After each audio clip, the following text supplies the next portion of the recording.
ओम नमः शिवाय। स्वागत है आप सभी का मेरे भक्ति भावना यूट्यूब चैनल पर। दोस्तों, आज मैं आपको चंद्र ग्रहण से संबंधित जानकारी दूंगा।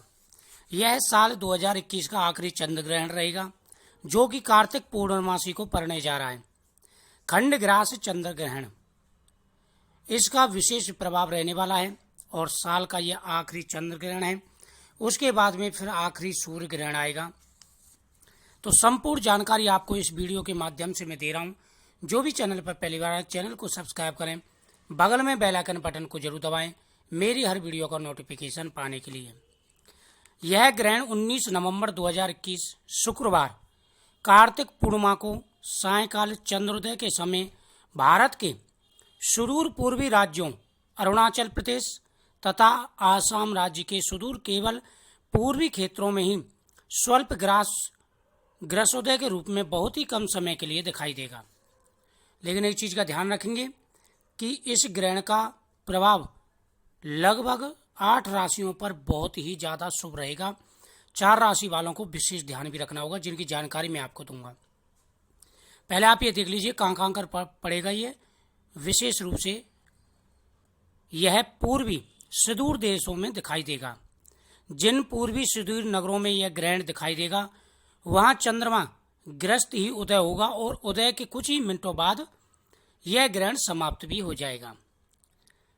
भारत के अतिरिक्त यह ग्रहण अधिकतर Europe, Asia, Pakistan, Afghanistan, Iran तथा उत्तर पश्चिम भारत को छोड़कर ऑस्ट्रेलिया, उत्तर पश्चिम अफ्रीका, उत्तरी तथा दक्षिणी अफ्रीका, कनाडा सहित ये खंडग्रास रूप में दृश्य होगा।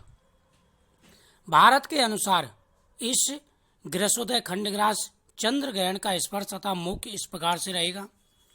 यह ग्रहण प्रारंभ होगा 12:48 पर। दोपहर के 12:48 पर यह प्रारंभ होगा। ठीक उससे 12 घंटे पहले सूतक प्रारंभ हो जाते हैं। ग्रहण का जो मध्य रहेगा, जो मध्यम स्थिति में जब ग्रहण चलेगा, उस समय 2:33 हो रहे होंगे। ग्रहण जब समाप्त होगा तो उस समय 4:17 हो रहे होंगे। भारत के इन प्रदेशों में यह ग्रहण ग्रास बहुत ही कम समय के लिए दिखाई देगा। यह 2% से अधिक नहीं होगा। अपितु इनसे अल्प ग्रास को नंगी आंखों से देख पाना संभव नहीं होगा। भारत के 2 पूर्वी राज्य अरुणाचल, आसाम के पूर्वी भागों में जहां यह दिखाई देगा, उनकी जानकारी मैं आपको दे रहा हूं। जब यह ग्रहण पड़ रहा होगा तो उस समय विशेष सावधानी रखनी होगी। खास करके गर्भवती महिलाओं को जब भी ग्रहण पड़ता है तो गर्भवती महिलाओं को कुछ बातों का विशेष रूप से ध्यान रखना चाहिए। जब यह ग्रहण 12:48 पर प्रारंभ होगा, तब से ही गर्भवती महिला अग्नि ना जलाएं, यानी गैस पर कोई काम ना करें। साथ ही उनको सब्जी आदि भी नहीं काटनी चाहिए। इस बात का विशेष रूप से आपको ध्यान रखना है। उसके बाद में सोना भी नहीं चाहिए। सोना बच्चे के लिए शुभ नहीं माना जाता। साथ ही इस दिन गेरू, पूजा की दुकान से गेरू मिल जाता है, वह ला करके अपने पेट पर जरूर लगाएं। खान पीन का विशेष रूप से ध्यान रखना होगा।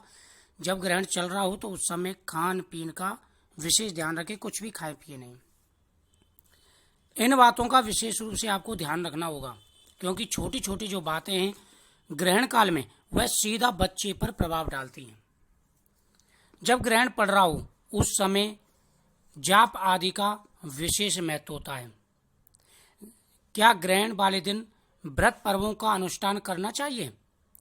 श्रावणी उपाकर्म को छोड़कर शेष व्रत पर्वों, सत्यनारायण व्रत, अमावस्या, पूर्णमासी का स्नान, बाकी गुरु पूजा, जितने भी पर्व होते हैं वो आसानी से हो जाते हैं। किसी भी प्रकार की कोई परेशानी नहीं आती। ग्रहण वाले दिन पड़ने वाले व्रत की पारणा, व्रत के अंत के किए जाने भोजन के संबंध में शास्त्रों के अनुसार ग्रहण के सूतक में और ग्रहण काल में पारणा नहीं करनी चाहिए। ग्रहण समाप्त होने पर ही पारण करना चाहिए। सर्वेषाम एवं वर्णानाम सूतकम राहु दर्शने स्नत्वा कर्माणि कुर्वीत शतमन्नम विवर्जयेत।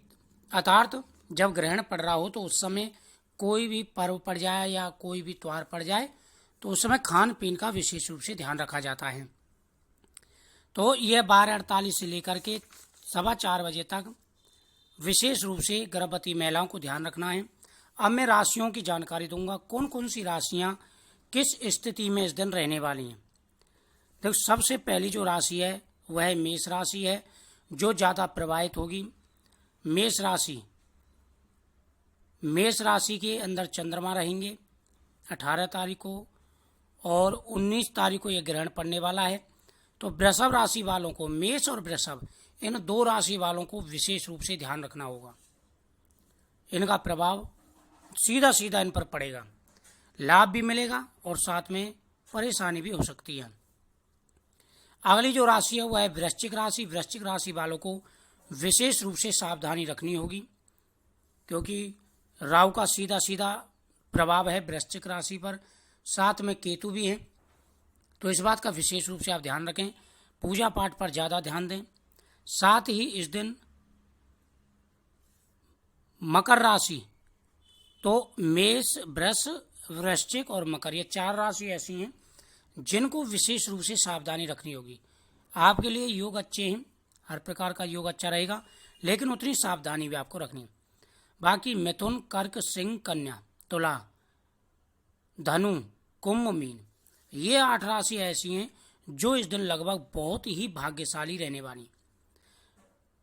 पुत्र, संतान, धन, हर प्रकार के कार्यों में आपको योग बनेंगे और इस दिन आप जॉब भी कर सकते हैं। लेकिन एक चीज़ का ध्यान रखना होगा कि जो गर्भवती महिलाएं हैं उनको अग्नि नहीं जलानी और उनके हस्बैंडों को भी अग्नि नहीं जलानी है।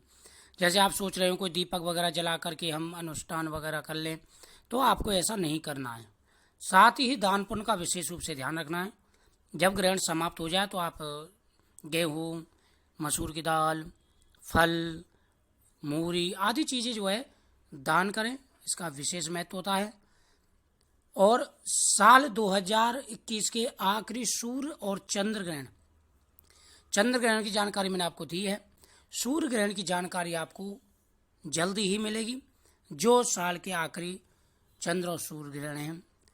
तो बहुत ही इसका प्रभाव रहने वाला है। दान पुण्य पर ध्यान दें, पूजा पाठ पर ध्यान दें।